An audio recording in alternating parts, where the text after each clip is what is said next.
तो सीरीज के पहले 3 एपिसोड्स का नाम है एरी हॉल 1, 2 एंड 3 और पहले एपिसोड के स्टार्ट में हमें बताया जाता है कि यहाँ जो कुछ सच्ची घटना हमें बताई जा रही है वो सितंबर 1984 यानी सितंबर 1984 से लेकर दिसंबर 1985 के बीच घटी थी। ये कहानी क्रिस डी सिजार नामक बंदे की है जो कि 3 सितंबर 1984 को स्टेट यूनिवर्सिटी ऑफ न्यूयॉर्क जेनिसियो में अपनी कॉलेज शुरू करने आता है। क्रिस यहाँ ट्रैक एंड फील्ड स्कॉलरशिप पे पढ़ रहा था, यानी कि क्रिस दौड़ने में बहुत ज्यादा अच्छा था और इसी वजह से उसे स्कॉलरशिप मिली थी। क्रिस के पिता उसे हमेशा दौड़ने के लिए प्रेरित करते थे। इनफैक्ट क्रिस का एम था कि वो अपने देश को ओलंपिक में रिप्रेजेंट करेगा। नाउ जेनिसियो कॉलेज आते हैं क्रिस को एरी हॉल में एक कमरा मिलता है जिसका नंबर था C2D1। यहाँ क्रिस का रूममेट पॉल नामक बंदा था और क्रिस की दोस्ती कुछ और लोगों से हो जाती है जैसे कि जेफ, क्रेग और लिंडा। जेफ क्रिस के बगल वाले कमरे में ही था और क्रेग जेफ का रूममेट था। तुरंत ही क्रिस लोगों से घुल मिल जाता है। इनफैक्ट क्रिस का कमरा इनका अड्डा बन गया था। मतलब इस कमरे में लोग आते थे, मौज मस्ती करते थे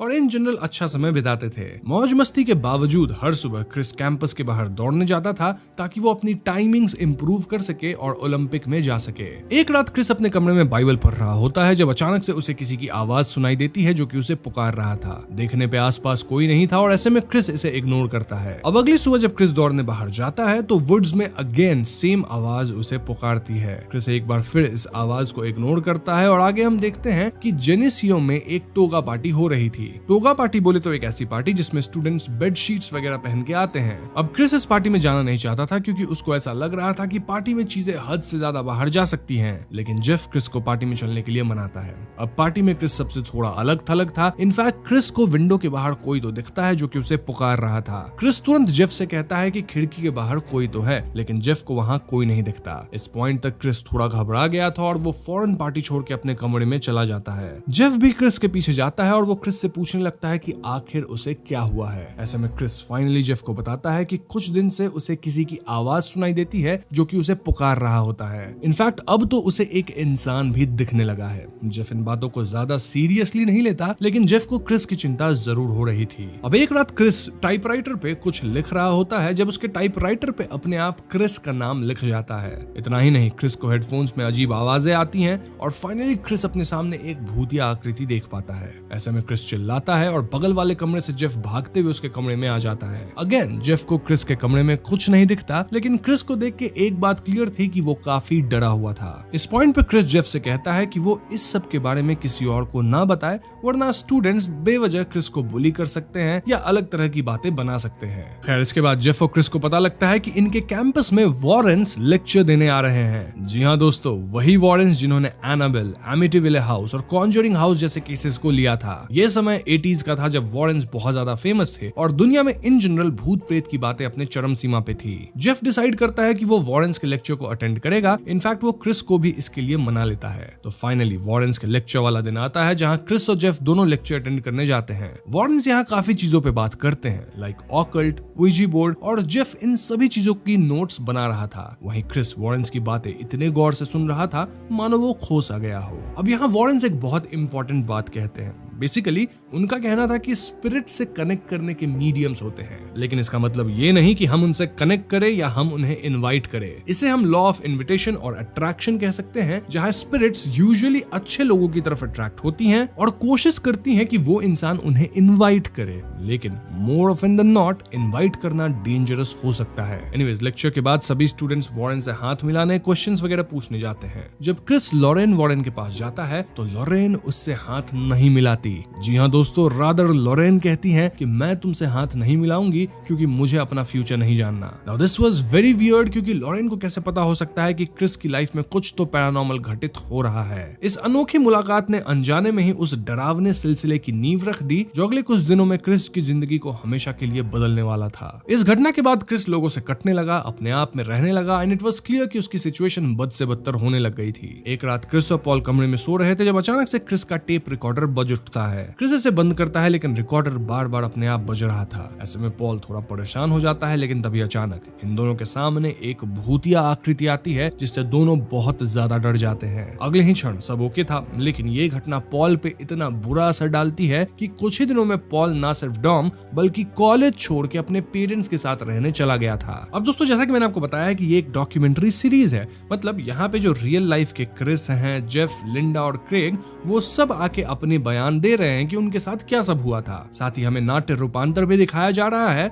लेकिन इस पूरे सिचुएशन में रियल लाइफ पॉल नहीं है। सो हम क्लियरली नहीं कह सकते कि आखिर पॉल एरी हॉल को छोड़ के क्यों गया। क्या वो उस रात की घटना के कारण था या फिर उसकी कोई अपनी personal problem. Anyways, coming back to story, अगर हम जेफ की बात करें तो वो क्रिस के केस में बहुत ज्यादा इंटरेस्टेड था। ऐसा शायद इसलिए क्योंकि जब जेफ 15 साल का था तो पेपर बांटते वक्त वो एक एक्सीडेंट हुई कार देखा था जिसमें एक आदमी उसके सामने खत्म हो गया था। तब से जेफ लाइफ एंड डेथ को लेकर काफी क्यूरियस हो चुका था एंड इट एक्सप्लेन्स क्यों वो क्रिस वाले केस में इतना इंटरेस्टेड था। एनीवेज, पॉल के जाने के बाद क्रिस कमरे में अकेला नहीं सोना चाहता था और ऐसे में वो एरी हॉल में ही इधर उधर कॉमन एरियाज में सोने लग गया था। जाहिर सी बात है कि इससे क्रिस को ढंग से नींद नहीं आती थी और उसकी हालत बिगड़ रही थी। क्रिस की ये हालत देख जेफ सजेस्ट करता है कि क्यों ना क्रिस इस पैरानॉर्मल एंटिटी से कांटेक्ट बनाए और पता लगाए कि क्यों ये एंटिटी क्रिस के पीछे है। ये आइडिया जेफ को वॉरेंस के लेक्चर से आया था और हालांकि क्रिस ये करना नहीं चाहता था, स्टिल वो जेफ को मना नहीं कर पाया। तो उस रात क्रिस अपने नीज पे जाके अपने आर्म्स को आगे लाके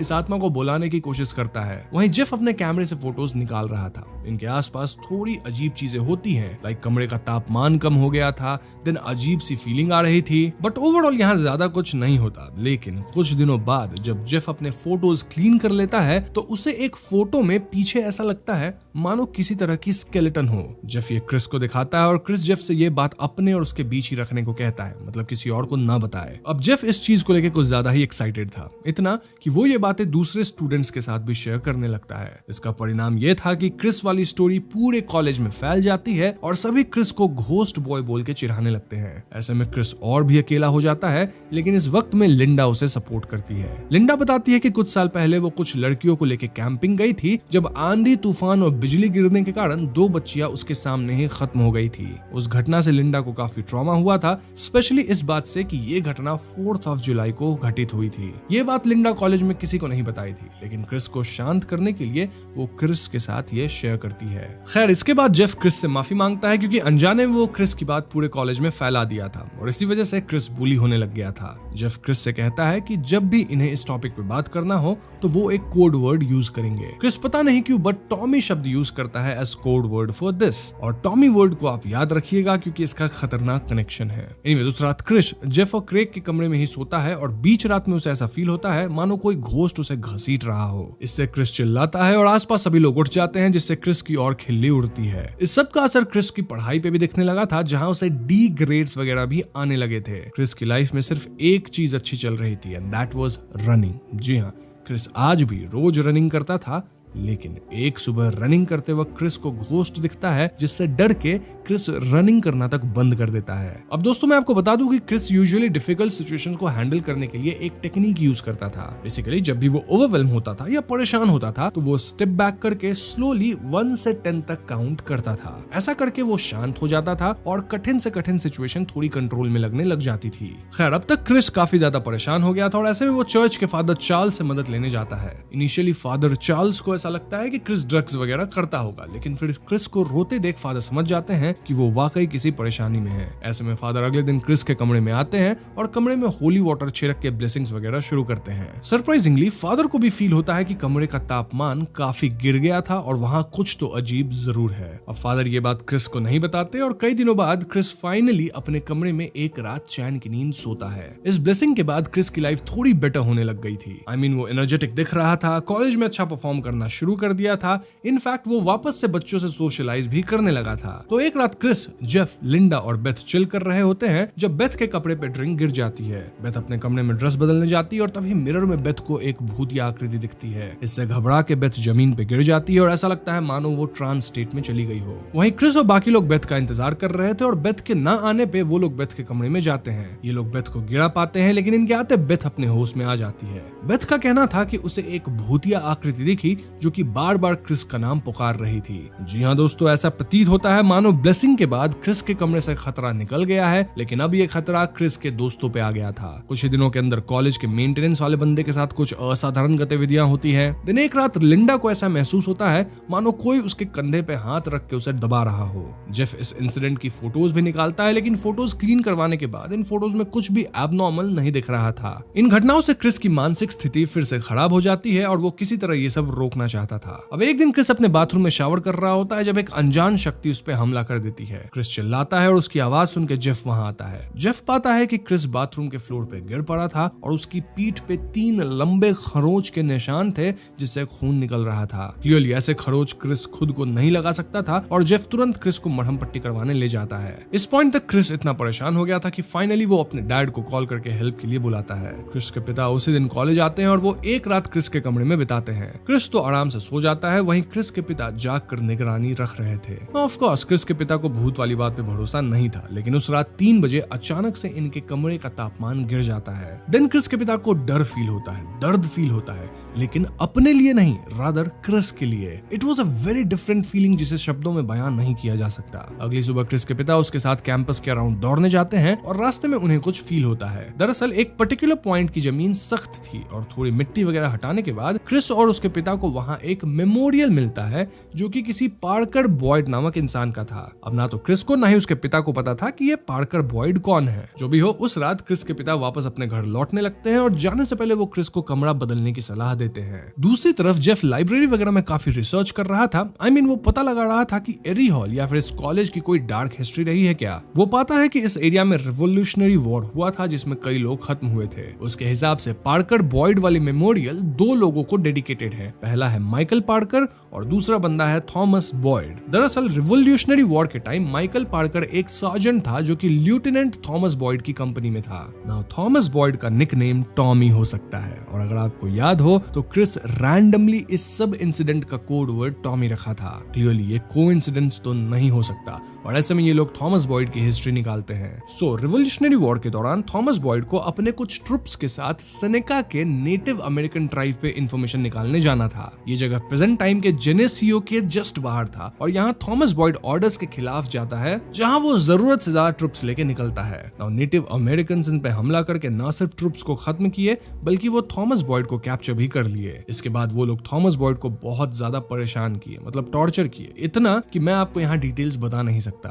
बस इतना कह सकता हूँ कि ये सब टॉर्चर एक पेड़ पे हुआ था जिसे नाम दिया गया टॉर्चर ट्री। अब ये पेड़ प्रेजेंट टाइम में भी था और ये ठीक उस रास्ते पे था जिस पे क्रिस रोज दौड़ने जाता था। देखा जाए तो थॉमस भी अपनी जान बचाने के लिए इस जंगल में उसी रास्ते पे दौड़ा होगा और जब क्रिस भी उस पेड़ के पास से दौड़ के गुजरने लगा तो थॉमस को क्रिस में अपनी झलक दिखी। इन शॉर्ट इट्स पॉसिबल कि थॉमस यानी टॉमी की आत्मा ही क्रिस को परेशान कर रही है और शायद वो अपना दुख दर्द बयां करना चाहता है। ये सब जानने के बाद जेफ और क्रिस प्लान करते हैं कि वो थॉमस बॉयड की आत्मा से बात करेंगे। 11 अप्रैल 1985 को क्रिस अपने कमरे में एक रिकॉर्डिंग डिवाइस ऑन कर देता है। देन वो थॉमस बॉयड को इनवाइट करता है सेइंग कि वो थॉमस की मदद करेगा। इसके बाद क्रिस और जेफ कमरे के बाहर चले जाते हैं, लेकिन वो लोग साउंड रिकॉर्डिंग डिवाइस को 15-20 मिनट के लिए एक्स्ट्रा ऑन रखते हैं। नाउ बाद में रिकॉर्डिंग सुनने पे इन्हें क्लियरली किसी की आवाज सुनाई देती है। अब जेफ के लिए ये आवाज बहुत नॉइजी थी, उसे समझ नहीं आ रहा था क्या है, लेकिन क्रिस क्लियरली समझ रहा था कि आवाज उससे प्लीज हेल्प मी कह रही थी। क्रिस इससे घबरा जाता है, लेकिन उस दिन उसकी मुलाकात क्रेग से होती है जो कि उसे इस सब को वंस एंड फॉर ऑल खत्म करने के लिए इंस्पायर करता है। ऐसे में क्रिस फाइनली अकेले वुड्स में जाता है और वो उस पेड़ के पास पहुंचता है। वहां क्रिस टॉमी एके थॉमस बॉयड को बुलाना शुरू करता है और कुछ ही क्षण में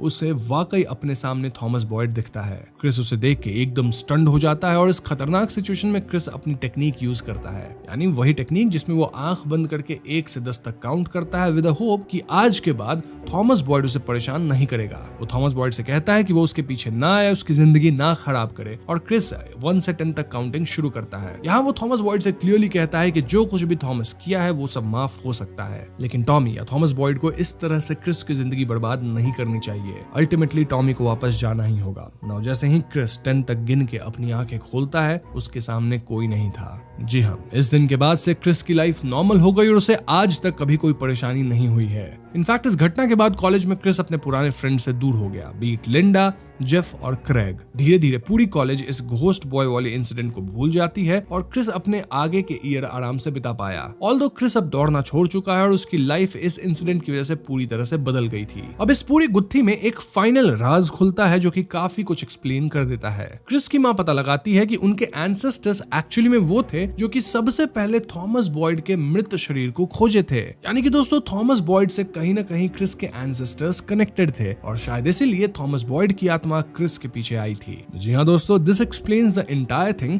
क्योंकि क्रिस कहीं ना कहीं इस सबसे कनेक्टेड था। वी कैन से कि भले क्रिस एरी हॉल से बाहर आ चुका है, लेकिन शायद वो ट्रूली कभी एरी हॉल से बाहर नहीं आएगा। सो यस, ये थी वो बातें जो कि डॉक्यूमेंट्री में दिखाई गई है, लेकिन यहाँ हमारे मन में कुछ सवाल जरूर आते हैं। लाइक क्रिस का रूममेट पॉल क्यों भागा और फिलहाल वो कहाँ है? वो कभी भी इस केस पे बात क्यों नहीं किया? देन क्रिस की बात की जाए तो फिलहाल वो एक नॉर्मल लाइफ जी रहा है and same is the case with other members, लेकिन आज भी शायद ये लोग एक दूसरे से अलग हैं, बातें नहीं करते। देन क्या ये संभव है कि कॉलेज का स्ट्रेस, नींद की कमी और एड वॉरेंस के लेक्चर के बाद पैदा हुआ सजेशन का माहौल क्रिस और उसके दोस्तों के बीच एक शेयर्ड डिल्यूजन यानी साझा भ्रम होता है ना, वो पैदा कर दिया हो? साइकोलॉजिकल आधार पे इस संभावना से इनकार नहीं किया जा सकता और इसे ही कई बार मास हिस्टेरिया भी कहा जाता है। नॉट टू मेंशन कि क्रिस पे पढ़ाई के अलावा रनिंग का भी काफी प्रेशर था और अंततः वो रनिंग छोड़ भी दिया, जिससे उसके ओलंपिक में जाने का सपना भी टूट गया। इसलिए ये कहना मुश्किल है कि 1985 में एरी हॉल के कमरे C2D1 में सच में क्या हुआ था। लेकिन एक बात तय है, वो अनुभव क्रिस डिसेजैर के लिए बिल्कुल असली था और उसने उसकी जिंदगी की दिशा हमेशा के लिए बदल दी।